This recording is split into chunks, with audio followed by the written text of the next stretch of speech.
or people who are carnally minded, they tend to miss God in a sense that everything that is said in the Bible, they think it means what their carnal thoughts takes it to be.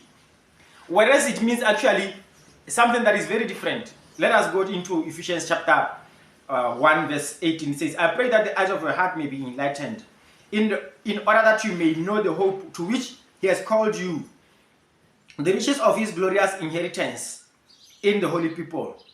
You see, Paul here is talking about the eyes of the heart being enlightened. He says, when the eyes of your heart are enlightened, then you will know the hope which you are called unto, and then you also know the riches of his glorious inheritance. So the riches here does not mean money or this physical carnal riches, but it means the riches of his glorious inheritance. I want us to skip quickly and go to Ephesians chapter 3 so that you may see how glorious the riches I'm talking about they are. And it says in Ephesians chapter 3 verse 14, it says, for this reason I kneel before God the Father, whom every family in heaven and on earth derives its name. It says, I pray that out of his glorious riches he may strengthen you with power through his spirit in your inner being. You see, the same glorious riches that he talked about in Ephesians chapter 1, he's now elaborating and stretching it now to explain to us what it brings, the kind of glorious riches and the result it brings in our lives.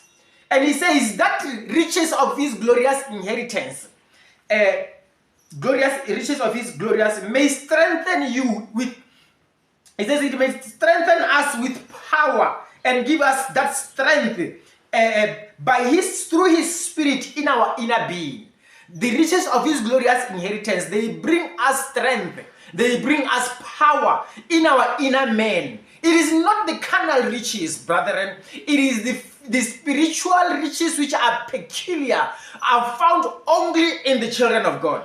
Now, if you are so, your mind is so into the physical, you will miss these things and you will not know what it means by the riches of his glorious inheritance. Therefore, your eyes will not open, and if your eyes do not open, you will not see or understand the hope you are called unto. And if you don't understand the hope you are called unto, then you will not have the strength which the glorious riches brings about with it. It is found in the saints. Let me just go down. It says, strengthen the inner being through his spirit, so that Christ may dwell in your hearts through faith.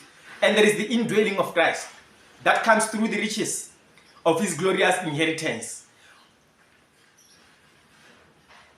And I pray that you being rooted and established in love, there is being rooted and also being established in love.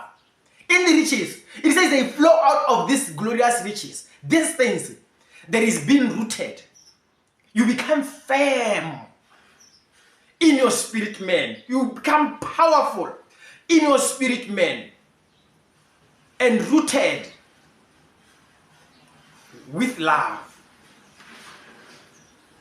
May have power together with all the Lord's holy people. I love this one. To grasp how wide and how long and how high and deep is the love of Christ. It says, out of the glorious riches, there is also an ability that comes with it. It makes us to be able to have the ability to grasp, to have a full knowledge and understanding of how high and how wide and how deep is the love of God. Found in the saints. But not into people that goes about looking for a solution. Brothers, we've got the power if we stick to the word. We've got the power if we stick to the word. We've got the power if we stick to the rhythm of the word in our inner being. The power inside us. To grasp how wide and how high and how deep is the love of God. For those that are found in him.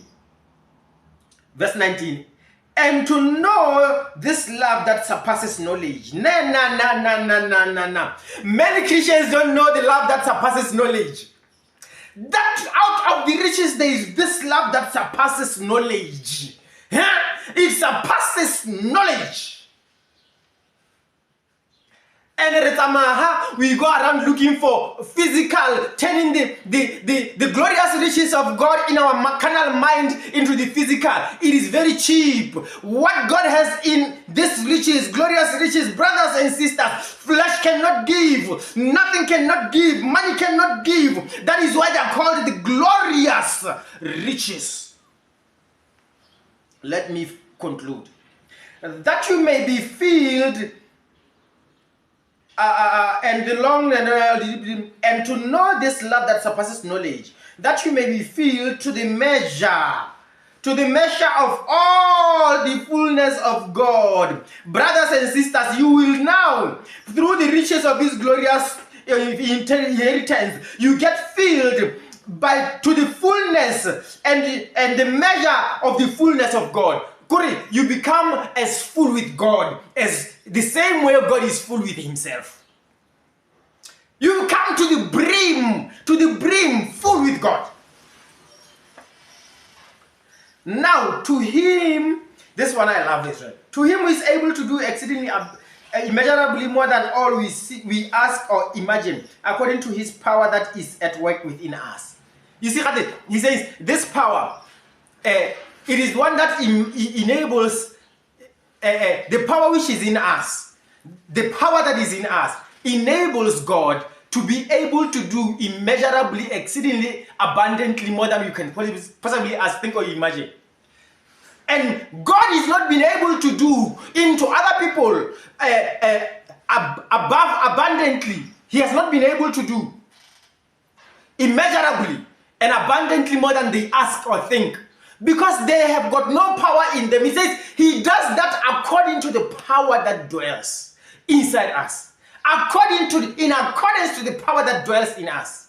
Then God is able to do exceedingly abundantly above all that we possibly ask, think, or even imagine. It is in you. It is in your hands. You choose what to follow, whether the physical or the spiritual. But I tell you, the spiritual has got it all.